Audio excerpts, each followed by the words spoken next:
मैं आपका दोस्त, आपका गाइड, आपका मेंटर कुमार मयंक स्वागत करता हूं अपने YouTube चैनल कुमार क्लासेस में। साथियों, मैं आज फिर आ गया हूं BSc क्लास 9 और जो बीएड के स्टूडेंट हैं, जो STET की तैयारी करते हैं, उनके लिए मैंने स्टेट बिहार भी लिख दिया है। बहुत लाभप्रद ये वीडियो होगा क्योंकि 9, 10, 11, 12 के टेक्स्ट से ही क्वेश्चंस आते हैं STET के एग्ज़ाम्स में। और क्लास 9 के बच्चे, अब बोर्ड से क्वेश्चन आता है आपके लिए, तो आपके लिए वीडियो देखना बहुत महत्वपूर्ण है और इंग्लिश पे थोड़ा ध्यान देना होगा because it is a best class. आपके लिए मैं लेकर आया हूँ पैनोरामा का बुक। ये देखिए मित्रों, पैनोरामा का बुक क्लास 9 का है। आप मेरे साथ ये चैप्टर खोल लीजिए। Self introduction,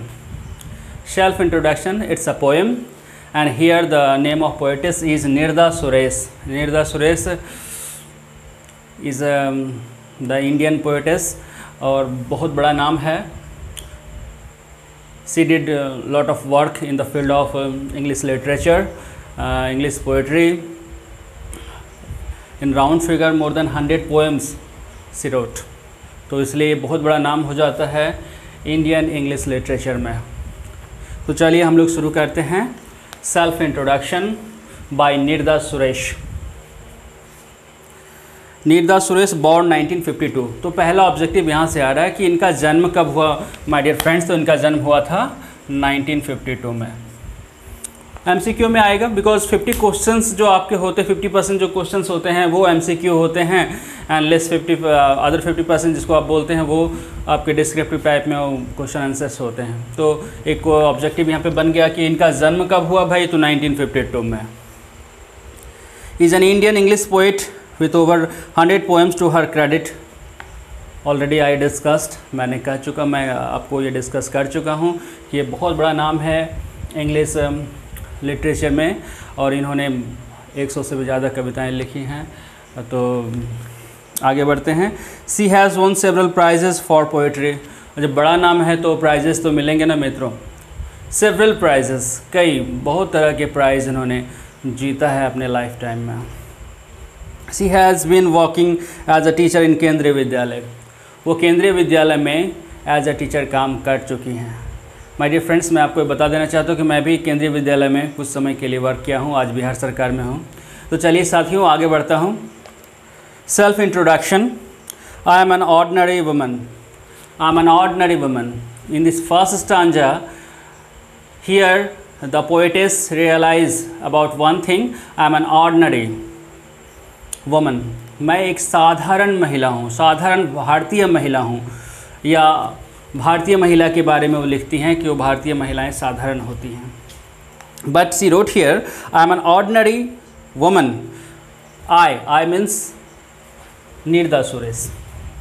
in my opinion, मैं एक साधारण महिला हूँ with creative confined to home and children.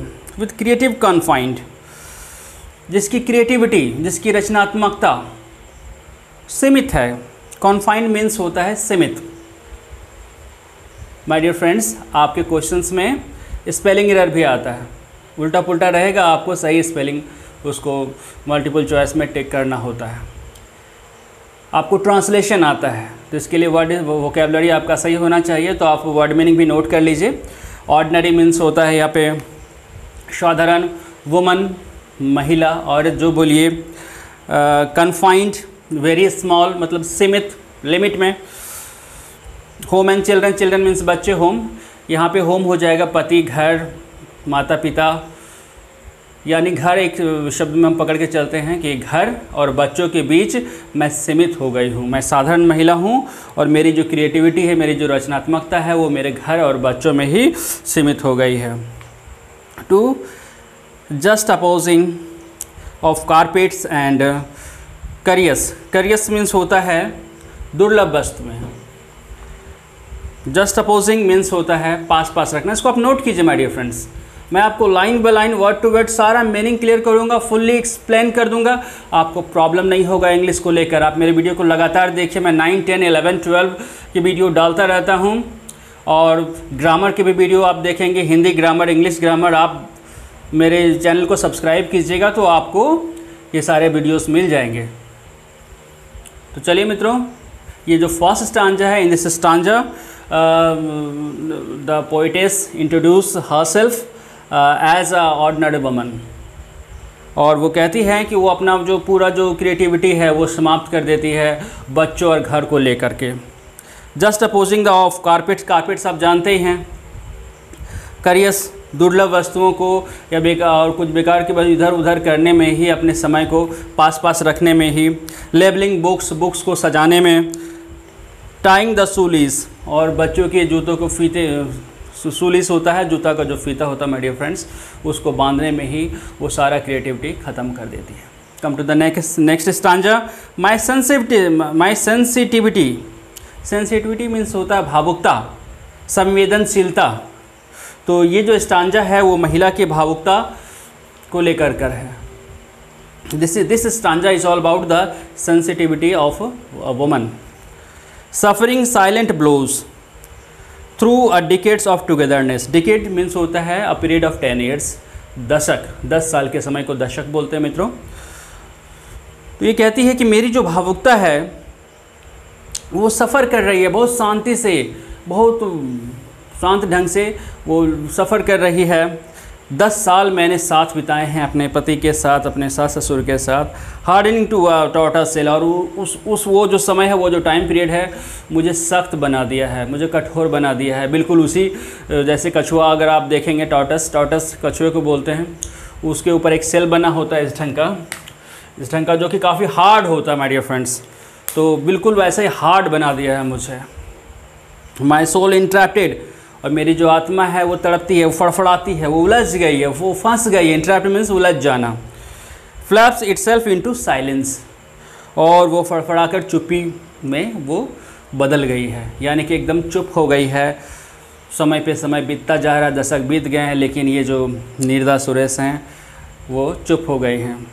अब केंद्रीय विद्यालय में इन्होंने काम किया है, तो बड़ा काम है। केंद्रीय विद्यालय एक बड़ा नाम होता है एजुकेशन फील्ड में। My ordinariness, this last stanza is related with the simplicity of a woman. ये जो लास्ट स्टांजा है वो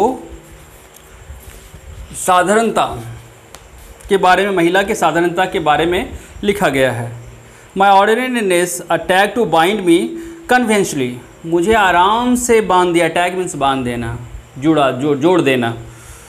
to a home and children, मुझे घर और बच्चों से मेरी जो साधारणता है, मेरी जो सादगी है, मेरी जो सिंप्लिसिटी है, मुझे आराम से घर और बच्चों के बीच में मुझे बांध दिया है।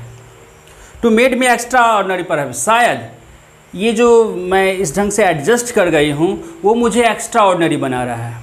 इसलिए लिखे पोइटेस ने यहाँ पे कहा है to be made extraordinary, ये मेरा जो गुण है वो मुझे असाधारण बना रहा है। शायद वो सोचती है, it's a thinking of the poetess. At the cost of few sad dry tears that my dare means होता है हिम्मत, साहस। नोट कीजिएगा। टू क्रैक थ्रू का मीन्स होता है माध्यम। यहाँ क्रैक थ्रू का मीन है ब्रेक विथ शार्प साउंड। तो कुछ आंसुओं के बल पर, कुछ सूखे आंसुओं के बल पर मैं साहस कर सकती हूँ उसे तोड़ने का। यानी कि यहाँ पे जो पोएटेस है कुछ बनना चाहती है मित्रों, और तभी तो ये लास्ट में बनी है केंद्रीय विद्यालय की शिक्षिका। एक बड़ा काम है। मुझे पूरी उम्मीद है कि इस पोएटेस की भावना को आप समझ गए होंगे। सेल्फ इंट्रोडक्शन के माध्यम से मैं समझाने में सफल हुआ हूँ, ऐसा मुझे लगता है। मेरे वीडियो को बार बार देखिएगा मित्रों, तो और भी अच्छे ढंग से समझ में आएगा। मैं फिर से क्लास 9 का एक और वीडियो लेकर आऊँगा। तब तक के लिए धन्यवाद। जय हिंद साथियों।